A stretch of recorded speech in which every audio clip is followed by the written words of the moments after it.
Imagine a place where human beings are not treated as people, but as raw material. Imagine a factory where the product isn't steel or cars, but death itself. It is the winter of 1935. You are in the frozen city of Harbin, in Japanese-occupied China. On the outskirts of the city, there is a massive, secret facility hidden behind high walls and electrified fences. To the outside world, it looks like a lumber mill. The sign on the gate says, Epidemic Prevention and Water Purification Department. It sounds boring. It sounds safe. It sounds like a place where doctors are working to save lives. But this is a lie. A terrifying, blood-curdling lie. Inside these walls, doctors are not healing patients. They are hunting them. The people trapped inside, Chinese civilians, Russian soldiers, Korean resistance fighters, are no longer considered humans. The guards have a special name for them. They call them Maruta. In Japanese, Maruta means logs, pieces of wood, things to be cut up, things to be burned. This was not a prison. This was Unit 731, and what happened here makes the darkest horror movies look like fairy tales. This is the true story of the Asian Auschwitz, a facility where science went mad and where humanity was surgically removed from the human heart. To understand how such a nightmare could exist, we have to look into the eyes of the man who created it, General Shiro Ishii. He wasn't a soldier by training, he was a doctor, a man who swore an oath to save lives. But Ishii was a genius with a twisted mind. While the rest of the world was banning chemical and biological weapons after World War I, Ishii saw an opportunity. He believed that if these weapons were so terrible that they were banned, they must be the most powerful weapons of all.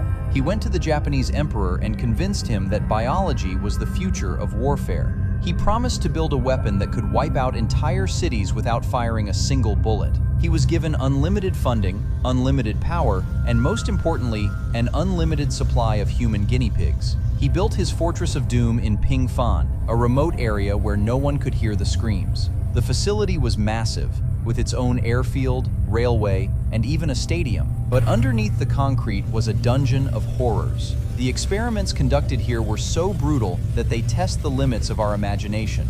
Let's talk about the cold. The winters in Manchuria are unforgiving, with temperatures dropping to -40 degrees. For Shiro Ishii, this was perfect. He wanted to know how to treat frostbite for his soldiers, but instead of testing on animals, he tested on the Maruta. Prisoners were dragged out into the freezing night. They were forced to leave their arms and legs exposed to the biting wind. The guards would pour freezing cold water over their limbs repeatedly until they were coated in layers of ice. They stood there for hours, shivering, until their arms turned black and sounded like hollow wood when struck with a stick. Then, they were dragged back inside. But the horror didn't end there. The doctors would try to thaw them out using experimental methods. They would pour boiling water on the frozen limbs. They would hold them over open fires. The flesh would peel off the bone. The pain was unimaginable. And when the limbs were destroyed, the doctors would simply amputate them and then drag the prisoner back out to freeze the other arm. But frostbite was just the beginning. The most infamous and perhaps the most sickening experiment was vivisection.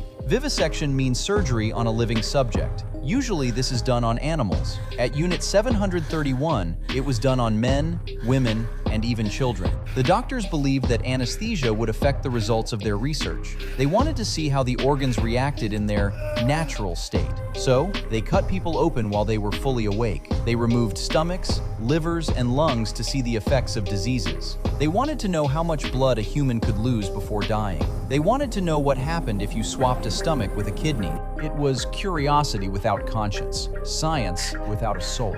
One witness later described seeing a man who was conscious staring at his own body as the doctors worked on him, his eyes filled with a terror that words cannot describe. And these weren't just random acts of cruelty. They were testing weapons. Shiro Ishii was obsessed with the plague, the Black Death that had killed millions in the Middle Ages. He wanted to weaponize it. He bred millions of plague-infected fleas in ceramic bombs. He didn't just test these in the lab, he tested them on real villages. Low-flying Japanese planes would drop these ceramic bombs over innocent Chinese towns. The bombs wouldn't explode with fire, they would crack open, releasing clouds of fleas. Days later, the villagers would start getting sick, high fevers, black boils, painful deaths. The Japanese scientists would then enter the villages, wearing full hazmat suits, not to help the people, but to inspect the results of their test. They took notes while entire families died in agony. They poisoned water wells with cholera. They gave children chocolate laced with anthrax. It is estimated that the biological warfare conducted by Unit 731 killed between 200,000 and 500,000 people. And yet, for years, the world knew nothing about it. This brings us to the final and perhaps the most angry chapter of this story, the cover-up. By 1945, the Soviet Union was invading Manchuria. Japan was losing the war. Shiro Ishii knew that if he was caught, he would be executed for war crimes. He gave one final order to his men: destroy everything. The facility was rigged with explosives. The remaining Maruta, the prisoners who were still alive in the cells, were poisoned or shot to hide the evidence. Their bodies were burned in massive furnaces to turn them into ash. The documents were burned. The complex was blown up. Ishii and his top scientists fled back to Japan, blending into the population. When the Americans arrived and occupied Japan, they eventually found out about Unit 731. They interviewed the scientists. They learned about the horrors. Justice, it seemed, was coming. But then, a deal with the devil was made.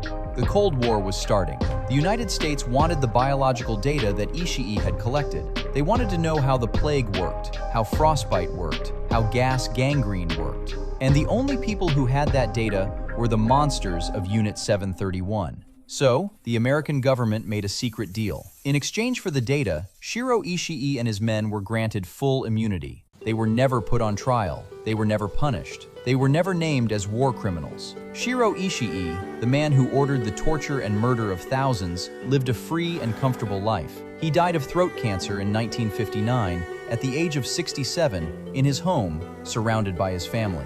He never spent a day in jail. Many of the other doctors from Unit 731 went on to become prominent members of Japanese society. Some became heads of medical schools. One even became the head of a major pharmaceutical company. The victims? They were forgotten. For decades, the Japanese government denied that Unit 731 even existed. It was wiped from history books. The site in Harbin was just ruins, burying the screams of the thousands who died there. It is only recently that the truth has come to light, thanks to the confession of old guards and the discovery of buried documents. Unit 731 stands as a dark reminder of what happens when we divorce science from morality. It shows us that monsters don't look like demons. Sometimes they wear lab coats and hold scalpels. It forces us to ask a terrifying question: how much of our modern medical knowledge is built on the suffering of the innocent? The logs of Unit 731 were fathers, mothers, sons, and daughters. They were erased from the earth, but today we remember them. We speak their truth. Because the only way to prevent history from repeating itself is to stare directly into the darkness and refuse to look away. If this story shocked you, if it made you angry, then hit that like button and share this video. The world needs to know. We are digging up the graves of history, exposing the secrets they tried to hide. The past is bloody, and we are just getting started.